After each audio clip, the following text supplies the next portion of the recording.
resources for the situation I've placed myself in and this court. Second, I would just like to say that this incident stems whenever we was both fueled up on methamphetamine, and I was already placed myself in a very bad situation. You know, as they said, I was already on the run for an escape, and so I've had a lot of time to think about it and reflect. And just at this time, I'd just like to apologize to the victim and their family. All right, thank you. Did the state want to respond to defense arguments that the felonious assault should merge for sentencing? Thank you, Your Honor. Concurrent, I guess, is. Yes, if I could. Your Honor, I think we've already stated all the reasons why the court can find that the felonious assaults do not merge. I think counsel talked about our burden, but ultimately it's up to the court based on everything you've heard at sentencing, as the defendant has already entered a plea of guilty to each one of those felonious assaults. So, Your Honor, if you find that the state has convinced you that these beatings resulted in different injuries that were serious over the course of those 4 days, then that is the separate animus needed. And I believe that finding will stand up on appeal. Your Honor, the state also forgot to ask for the violent offender registry based on a conviction for the kidnapping, and also asked that the escape run consecutive as by law. Thank you.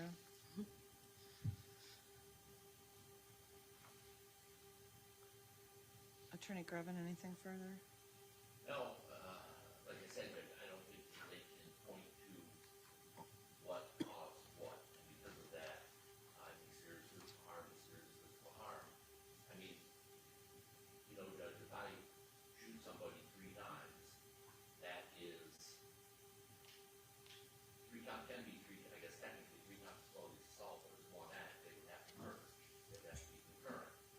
If you do it on 3 separate days and run those consecutive, I don't think that they've shown, and it's their burden, that whatever caused these serious physical harm, that 1 happened on a Tuesday and 1 happened on a Wednesday and 1 happened on a Thursday, they are not able to do that. So if they can't do that, I think that these necessarily need to be concurrent. And that's all, although I would ask the court, could you just come up sidebar real fast? Yeah, over here. Yeah, please, do it in court report.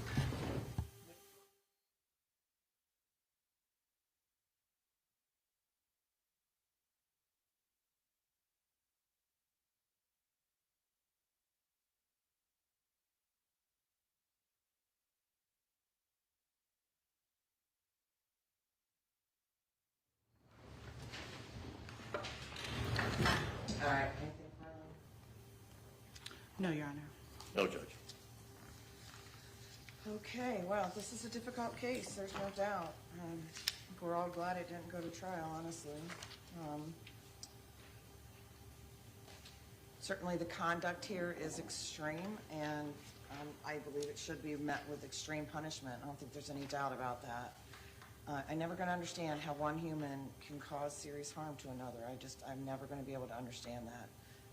The pain and harm that you've caused for this victim is going to never be gone from her. She's got serious and long-lasting consequences from what happened here.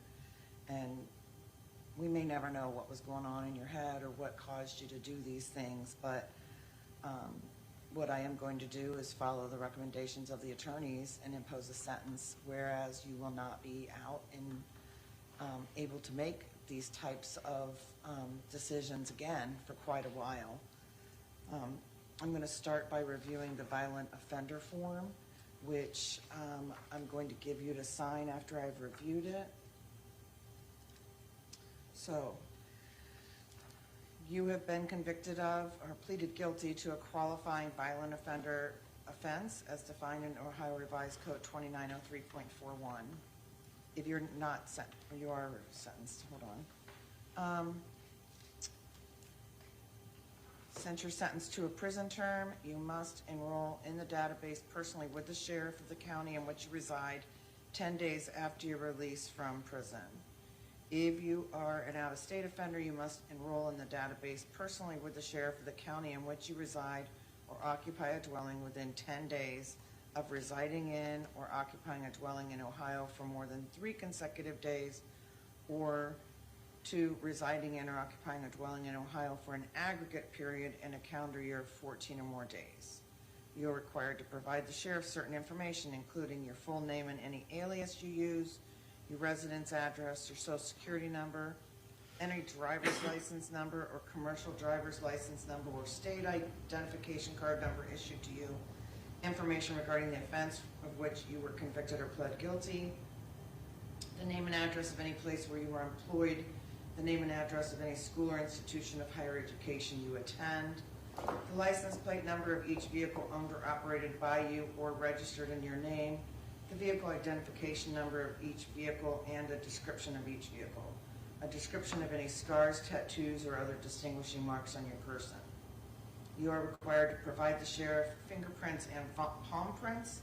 The sheriff will also obtain a photograph of you at the time of enrollment. After the date of initial enrollment, you are required to re-enroll annually. You must update and or amend any of the information described above that is changed and provide any additional information requested at the county sheriff's office within 10 days of the anniversary of the calendar date on which you initially enrolled. If you change your residence address during the 10-year enrollment period, you shall provide written notice of that change to the sheriff with whom you most recently enrolled and to the sheriff in the county in which you intend to reside within 3 business days of the change of address. You are required to comply with all of the above requirements for a period of 10 years. Since your expected release residence address is in Summit County, you shall enroll in person no later than 10 days after release with that county sheriff's office at 205 East Crozier. Failure to enroll or failure to verify residence at the specified times will result in criminal prosecution. I'm going to have you sign this acknowledging that this has been explained to you, that you understand the requirements, and that you must abide by all of these provisions of the Ohio Revised Code.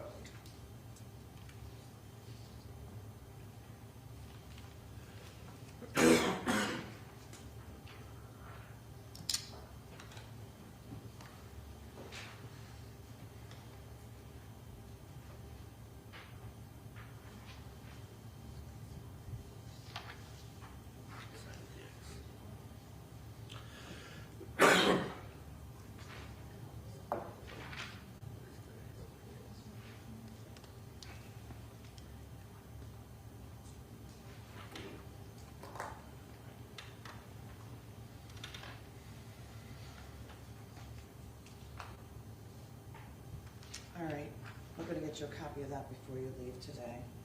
So when I am making a decision as to sentencing, I have to review the seriousness and the recidivism factors set forth in the Revised Code 2929.12. Clearly, and when we look at the seriousness factors, the victim suffered serious physical, psychological harm. And when I look at the recidivism factors, at the time that this happened, you were under post-release control for an earlier offense.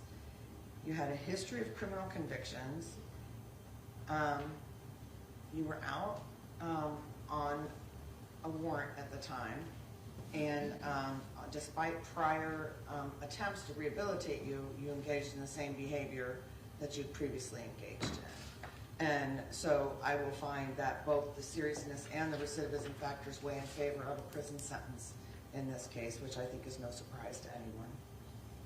Based on all the facts and circumstances and consideration of those relevant sentencing factors, considering the statement of the victim and the victim's family, the state, the defense, your statement, applying the minimum sanction, I'm determining will protect the public and punish you without imposing any unnecessary burden on state and local resources. And again, analyzing all the factors I'm required to analyze, I am going to impose the following sentence.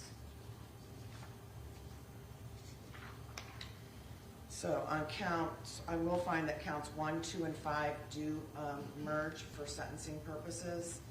And on those counts, on count 1, I will impose a sentence of 11 to 16 and a half years under the Reagan-Tokes law, and I will review that with you again in a minute. Because that is going to be the longest sentence that I impose, that will be the one that will carry the Reagan-Tokes tail. On counts 3, 4, 6, 7, and 8, all felonious assault counts, I am going to find that at least 2 of those are separate offenses. When I look at the TBI that was suffered and the injuries to her eyes, clearly there was enough of an impact to cause that type of injury. And then we've got the testimony of going to hurt your other eye. We've got the videos demonstrating that, and all those factors. I would consider any head injuries to be one serious physical harm, which would warrant a separate sentencing for purposes of everything. And then also we have the use of a bat, which is a deadly weapon, and then also we have the fractures in her hand and the bruises all over her body. I mean, I just don't see how bruises can be developed in different stages if they didn't happen in different stages, and that was what I was told today, is that the bruises were in different stages of development. So I'm going to impose a sentence of 5 years on count 3 and 5 years on count 4. On count 10, and counts, I guess I should be more specific. On count 6, 7, and 8, I'm going to impose 4 years. I'm going to state that those 3 counts can be sentenced separately, but those will run concurrent with each other, but consecutive to counts 3 and 4, which will be consecutive. So we have 11 and 16 and a half plus another 10. The strangulation is a separate offense. I don't know how anybody could possibly, the legislature went to the bother of creating a strangulation offense because of the fact that we have this activity occurring in our society right now where people think it's okay to strangle somebody. For that offense, I'm going to impose 2 years, and I'm going to impose 2 years for the escape. So that comes out to 25 to 31 and a half years. I am going to run counts 1, 2, and 5. Obviously, we said that merges. Consecutive with counts 3, consecutive with counts 4, concurrent with 6, 7, and 8, and consecutive with 10. And then the escape on the other case is consecutive by law. I will find consecutive sentences are required by statute because, first of all, for the 2-count cases, because the escape must run consecutive, but also in the kidnapping case, I believe consecutive sentences are necessary to protect the public and to punish you, and they're not disproportionate to the seriousness of your conduct and to the danger that you pose to the public. And both of these offenses were committed while you were out on post-release control, and your history of criminal conduct demonstrates consecutive terms are necessary to protect the public. I will note, as you know, you're not allowed to use drugs or alcohol while you're in prison. You may be tested for that. We calculated your jail time credit on our break. There's 394 days of jail time credit will be added to your journal entry. That starts today, or ends today. So anything after today, ODRC will calculate for you. So if you go back and you want to check it, we calculate as of the end of today. I told you upon completion of your prison sentence and upon release from prison, for the felony 1, you will be supervised on post-release control for a mandatory minimum 2 years up to a maximum of 5 years as part of your sentence as determined by the parole board. There are, on the other charges, there are lesser offense or lesser sentences for PRC, but because we have the highest level offense, that is the one that will be imposed by them. And I did tell you what would happen if you violated post-release control. Do I need to review again what would happen, or did you understand? No, ma'am. All right, I also need to, on the record, talk to you about the Reagan Tokes, the 11 to 16 and a half. As I indicated, we take the 11, we cut it in half, and we add it to the end, and that's how you get the tail. I reviewed with you earlier today that it is possible to earn good time credit of 5 to 15% against your sentence. Would you like me to review with you again how you do that, or are you satisfied with what you've been told today? I'd like for you to review with me. Okay, so if ODRC recommends a reduction, It is presumed that you will be released at the presumed early release date. They would notify the court. If I don't agree, I would notify the state and the victim, and we would have a hearing. And at that hearing, I would have to find that the presumption was overcome in order to not agree to that.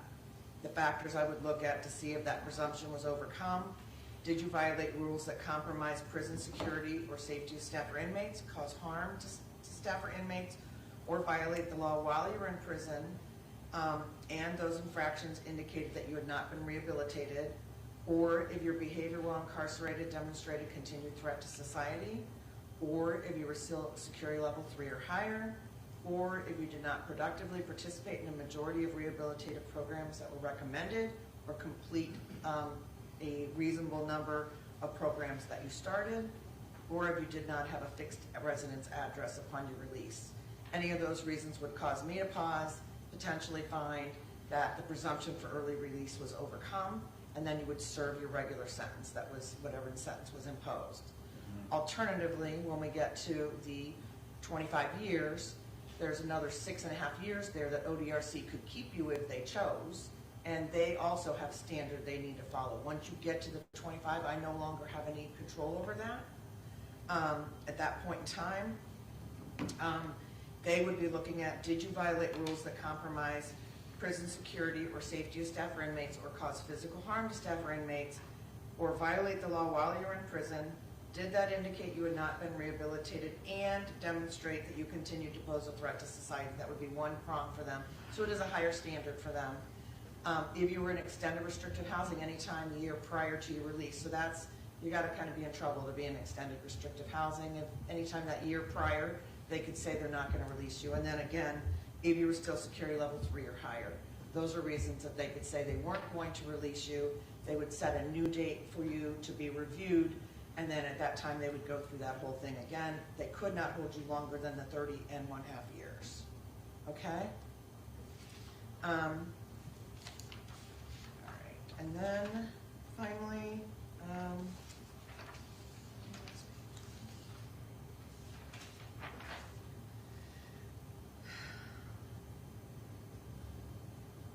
you do have the right to appeal the conviction, or actually the sentence in this case. You do that by filing a notice of appeal with the clerk of courts of the Court of Common Pleas within 30 days of the sentence. If you're unable to pay the costs of the appeal, you have the right to appeal without payment of those costs. If you're unable to pay counsel for the appeal, the court will appoint counsel without cost. If you're unable to pay for the cost of documents necessary for the appeal, those documents will be provided without cost. You have the right to a notice of appeal filed timely on your behalf. Would you like to appeal now, or would you like to talk to counsel first? During the break, we had discussions down in the holding cell and everything. We talked about the merger issue, the floating assault and everything, and he has indicated that the court decided the way it has. He would like to have an appeal. I can tell you he's indigent, and I would ask the court to appoint someone to appeal this and get the ball rolling. All righty, so we will appoint a lawyer to handle the appeal. That's a separate list, so I need to grab that to do that. They will contact you in order to prepare for that. For whatever happens, I would just say that, you know, I don't understand how this type of thing happens in our world today, but it does, and you're going to be in ODRC for quite a while, and there's a lot of programming available to you there. I don't know that you've spent a lot of time up until now.